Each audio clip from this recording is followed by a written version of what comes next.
Aku berhasil menurunkan waktuku di HP dari yang awalnya 8 jam, sekarang jadi rata-rata sekitar 4 sampai 4,5 jam. Mungkin teman-teman berpikir bahwa 4,5 jam itu masih lama, tapi itu adalah rata-rata per hari. Dari dulunya 8 jam jadi sekarang 4,5 jam, ada 3,5 jam waktu yang setidaknya aku selamatkan. Kalikan 3,5 jam tadi menjadi 7 hari dalam seminggu, dan nantinya jadi 4 minggu dalam 1 bulan.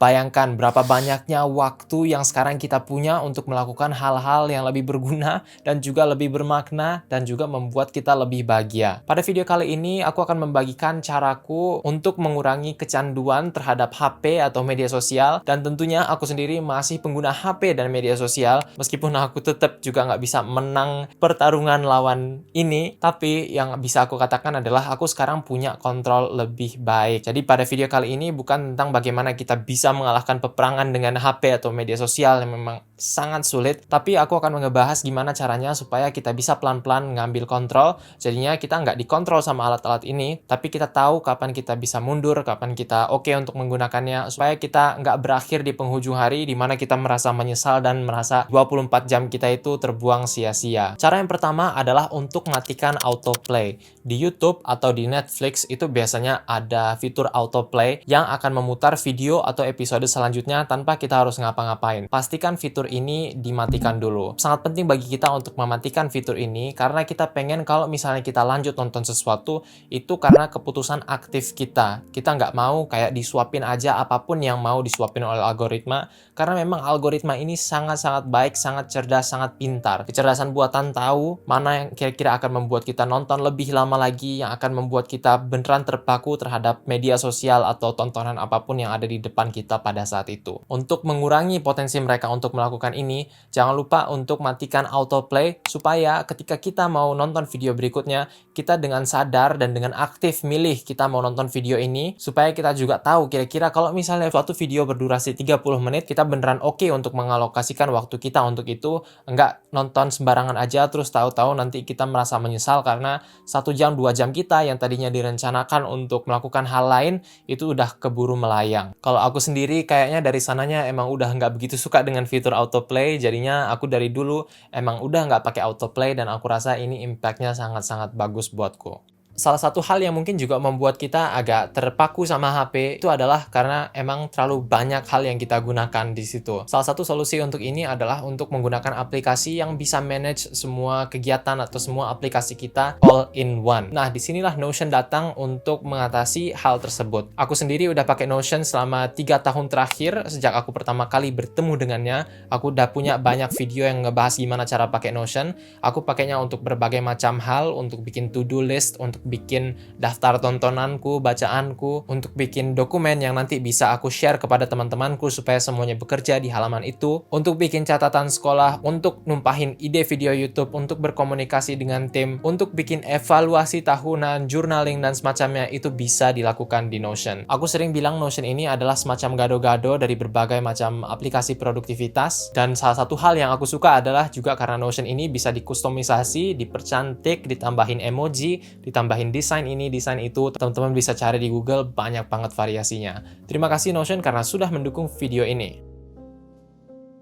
Cara kedua adalah untuk mematikan notifikasi. Suatu studi dari University of California, Irvine, itu mengatakan bahwa kalau misalnya kita terdistraksi, kita nggak hanya terdistraksi katakan dalam 5 detik kita ngecek notifikasi itu aja, tapi harga yang sebenarnya kita bayar dalam bentuk waktu adalah 23 menit 15 detik di sekitar situ. Jadi jangan pikir kalau misalnya kita ngecek notifikasi 10 detik, itu kemudian kita bisa langsung lompat ke tugas yang tadinya lagi kita kerjakan. Tapi berdasarkan studi ini, katanya butuh waktu 23 menit 15 detik lagi supaya kita bisa mengembalikan fokus kita yang tadi udah terganggu oleh notifikasi atau apapun itu. Aku rasa juga kalau misalnya kita nggak punya notifikasi, kita jadi nggak sengaja kebawa ke arus ngecek media sosial terlalu lama. Misalnya apa? Seringkali kita dapat notifikasi bahwa ada yang nge-komen atau nge-DM kita di Instagram. Yang sering terjadi adalah kita awalnya berniat untuk ngecek komen atau ngecek DM itu. Tapi karena lagi-lagi otak manusia itu sangat mudah untuk terdistraksi dengan apa yang kira-kira sangat menggoda buatnya, Yang sering terjadi adalah kita buka notifikasi tadi, niatnya cuma lihat DM,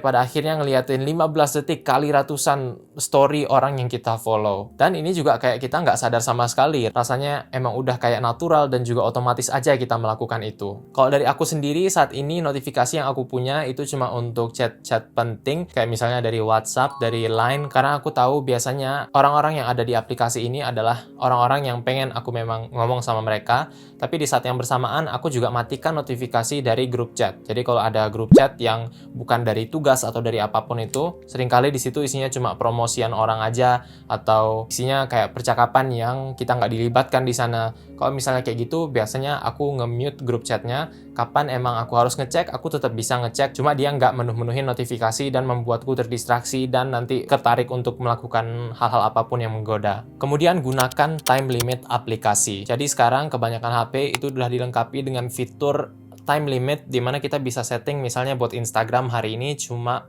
boleh main 30 menit. Dan aku rasa juga kalau misalnya soal time limit ini kita juga nggak boleh atau nggak bisa terlalu strict, bahkan dalam artian bahwa kalau misalnya kita terlalu kaku dengan aturan, itu yang ada malah kita tuh terasa dirampas dan akhirnya secara natural kita bakal memberontak. Jadi kalau misalnya kita belum siap untuk absolute katakan 30 menit batas di Instagram tiap harinya, maka nggak perlu untuk kita beneran kayak batasi diri kita 30 menit per hari.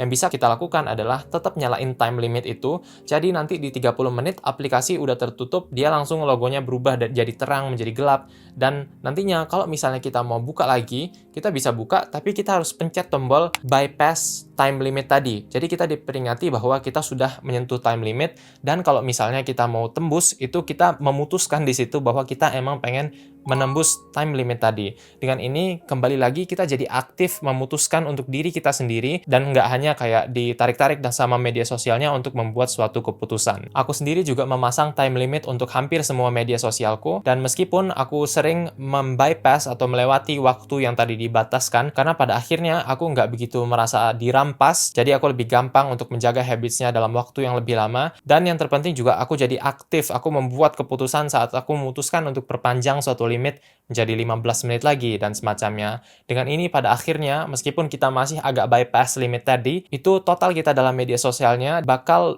jauh berkurang dibandingkan dengan skenario lain di mana kita nggak punya limit sekali yang kadang-kadang kita nggak sadar tahu-tahu udah 3 jam aja kita habiskan di media sosial tersebut. Salah satu tip yang bisa kuberikan di sini juga adalah sebelum kita misalnya di TikTok kita mau nonton lebih lanjut lagi, kasih jarak 5-15 detik untuk bernafas. Kenapa? Karena seringkali lagi-lagi tangan kita otomatis aja untuk scroll dan yang dilakukan oleh otak kita adalah dia nggak puas dan cari lagi dopamine hit berikutnya. Yang sering aku temukan dalam diriku adalah pas aku lagi scrolling TikTok kemudian dapat notifikasi bahwa limitku udah habis di dalam aplikasi itu. Kalau misalnya aku nggak ngasih waktu 5-15 detik, limit itu bakal langsung aku bypass. Dan itu juga aku biasanya nggak terlalu sadar gitu melakukan itu. Tapi ketika aku udah pause 5-15 detik, aku membaca limit itu, Anda sudah bermain sekian lama di dalam aplikasi ini. Lalu aku jadi sadar bahwa, oh iya ya, sekarang kayaknya waktu yang baik untuk istirahat dan lupakan aplikasi ini. Cara yang keempat adalah untuk unfollow orang-orang. Di awal tahun 2021, aku melakukan eksperimen bahwa aku akan unfollow semua orang di Instagram, dan aku bisa bilang bahwa impact-nya buatku sangat-sangat bagus. Aku jadi bisa lepas dari circle-circle sosial yang nggak begitu cocok denganku. Instagram feed-ku dan Instagram stories-ku juga jadi lebih minimalis jadinya. Dulu seringkali aku nge-follow 1000 orang yang entah mungkin aku pernah ketemu sekali pas lomba dan semacamnya, terus nggak pernah ngomong lagi. Tapi karena aku nge-follow, jadi aku harus kayak ngeliatin story-nya tiap hari. Dan aku sekarang yakin bahwa ngeliatin story atau nge-follow orang di Instagram itu bukanlah tanda bahwa ada hubungan yang bermakna di situ.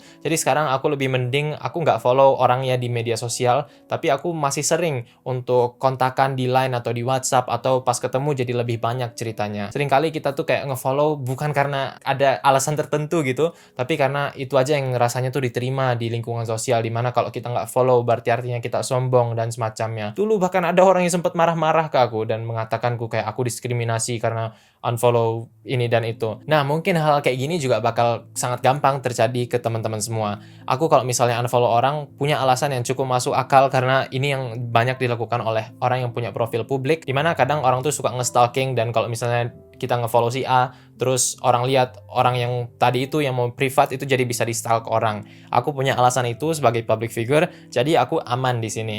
Yang bisa teman-teman lakukan supaya orang-orang mungkin nggak marah sama teman-teman adalah dengan mute aja orang-orang yang menurut teman-teman membawa energi yang nggak begitu positif. Mungkin bukan karena orangnya jahat, tapi mungkin kita lagi nggak cocok aja pada waktu tertentu sama orang tersebut atau apa yang orang tersebut upload.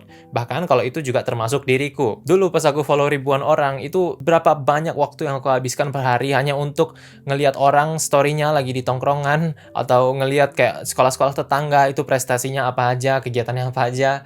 Atau aku kadang-kadang ngelihat berita yang itu-itu aja yang negatif, yang membuatku pesimis tentang kehidupan dan nggak membuatku bertindak dengan nyata. Banyak hal yang kayak gini aku unfollow. Jadi aku unfollow akun berita, aku juga unfollow orang-orang yang kayak aku sering ketemu, tapi kok cuma follow-followan aja, pas ketemu kayak pura-pura nggak kenal gitu satu sama lain. Dan dalam unfollow ini, mindsetku adalah bukan bahwa aku menghapus orang-orang dari hidupku. Karena yang berat dari unfollow dan mute ini kadang-kadang rasanya tuh kita kayak memutuskan nih mana orang yang kita seleksi dan cukup bagus buat hidup kita. Tapi mindsetku bukan kayak gitu. Mindsetku adalah mungkin kita nggak cocok aja di point of time saat ini. Di saat ini dan di periode waktu ini mungkin nggak cocok, tapi mungkin nanti di masa depan kalau misalnya kita ketemu lagi dan ada sesuatu atau hal-hal yang membuat kita relate dan kita bisa cerita terhadap suatu kesukaan atau ketertarikan yang sama, mungkin nanti kita jadi bisa follow-followan dan lihat-lihatan story lagi biar kita tetap bisa keep in touch. Menurutku kayak gitu lebih sehat daripada kayak milih-milih nih mana yang cukup bagus buat saya. Sangat penting bagi kita untuk menyadari bahwa tanda follow-follow itu seringkali cuma dipakai sebagai apa ya, kayak badge sosial gitu. Lihat aku punya follower banyak, aku punya teman banyak, aku di follow orang-orang keren. Tapi menurutku sekarang yang kayak gitu-gitu tuh terasa hampa. Banyak teman-teman terbaikku, aku nggak follow mereka di media sosial sama sekali, tapi giliran ketemu itu ngomongnya lancar banget, ngalir banget.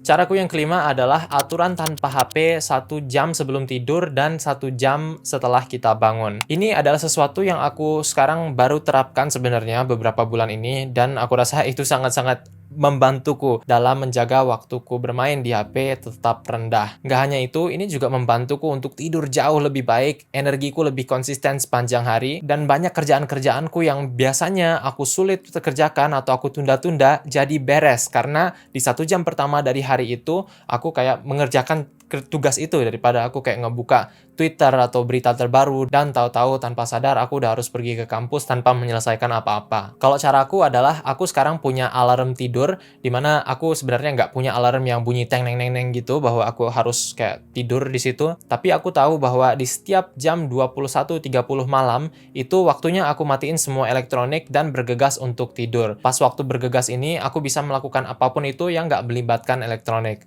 Misalnya apa? Cuci piring, sikat gigi, beres-beres kamar, baca buku. Dan belakangan ini aku jadi dapat waktu tidur yang cukup sekitar 6-8 jam setiap malamnya. Awalnya ini memang terasa berat, rasanya kita mau mengorbankan 2 jam yang harusnya bisa kita lakukan untuk hal-hal produktif, self-reward gitu, nonton suatu acara TV atau gimana. Tapi setelah melakukan ini untuk beberapa waktu, aku menyadari bahwa tidur itu adalah self-reward sesungguhnya.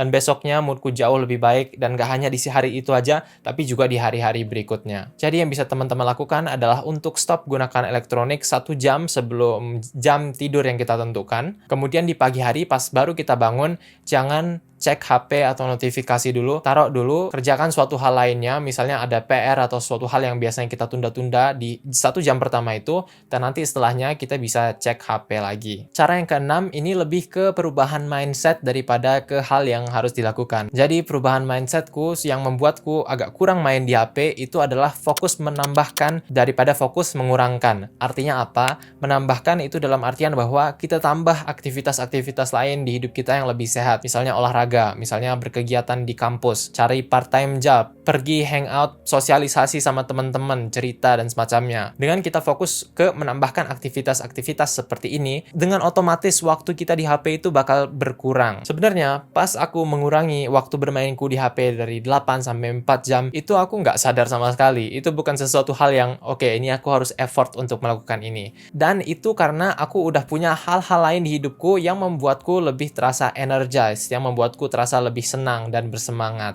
Lagi-lagi, kalau misalnya fokus kita itu adalah untuk mengurangkan sesuatu, biasanya yang terjadi adalah kita merasa dirampas. Dan kalau kita merasa ada yang terampas dari diri kita, itu rasanya kita kayak mau memberontak. Makanya seringkali ada diet yang terlalu strict, itu nggak sustainable. Diet mungkin bisa dijaga selama 1 minggu, tapi habis itu berhenti aja. Tapi kalau misalnya kita fokus katakan untuk nambah porsi makanan sehatnya, otomatis kita bakal terasa lebih kenyang dan pilihan-pilihan makanan kita pun jadi lebih sehat tanpa kita merasa terlalu terampas. Sama dengan HP ini, kalau misalnya kita terlalu fokus mengkurangkan waktu main HP, itu seringkali bakal terasa terlalu sulit dan nggak sustainable. Tapi pas kita tambah dengan kegiatan-kegiatan yang sehat, produktif, dan semacamnya, otomatis kita jadi lebih terasa terenergize dengan ini, dan saking terenergize-nya kita nggak sadar bahwa udah banyak waktu kita yang tadinya dipakai untuk main HP, jadi dipakai katakan untuk menggambar atau memasak atau apapun itu yang kita lakukan. Cara yang ketujuh adalah untuk menghapus. Aku sendiri dulu punya akun Twitter, tapi aku hapus. Aku hapus karena aku merasa bahwa terlalu banyak orang marah-marah di Twitter. Seringkali yang muncul ke feedku, walaupun aku udah unfollow semua akun-akun yang aku rasa negatif, itu adalah berita-berita yang negatif. Itu biasanya berita orang komplain, berita orang marah, berita orang ini, berita orang itu. Atau kadang aku nge-tweet, terus tahu-tahu di-quote tweet sama orang. Ada yang komen negatif, ada yang menggosip, ada yang pikiran tergelap dari hidupnya itu dituangkan di Twitter. Yang bukannya sebenarnya nggak boleh, tapi aku rasa aku nggak punya kapasitas yang cukup untuk bisa menghadapi semua itu. Jadi aku rasa daripada aku nggak membantu sama sekali, mendingan aku dari awal nggak usah ngelihat aja. Daripada aku ngelihat terus, aku nggak bisa apa-apa, tapi aku juga di sisi yang lain merasa negatif, dan total negativitas di dunia jadi bertambah karena itu. Awalnya aku agak takut untuk menghapus Twitterku karena waktu itu followernya udah kayak 50 ribuan, 60 ribuan. Tapi saat itu aku buat keputusan bahwa oke, aku akan stop Twitter di sini dan aku nggak pernah lihat ke belakang lagi. Next step buat teman-teman adalah untuk tentukan kira-kira media sosial apa yang membuat teman-teman merasa seperti nggak sehat, tidak senang, jadi orang yang terlalu negatif. Kalau dari aku, itu Twitter, tapi kalau dari teman-teman bisa jadi Instagram, karena melihat orang-orang mungkin terlalu flexing rasanya, atau TikTok, karena mungkin rasanya TikTok ini terlalu menggoda algoritmanya. Tantanganku di cara ini adalah, awalnya perasaan FOMO itu sangat-sangat kuat. Sangat sulit rasanya ketika kita berasa ada di dimensi yang berbeda sama orang-orang lain yang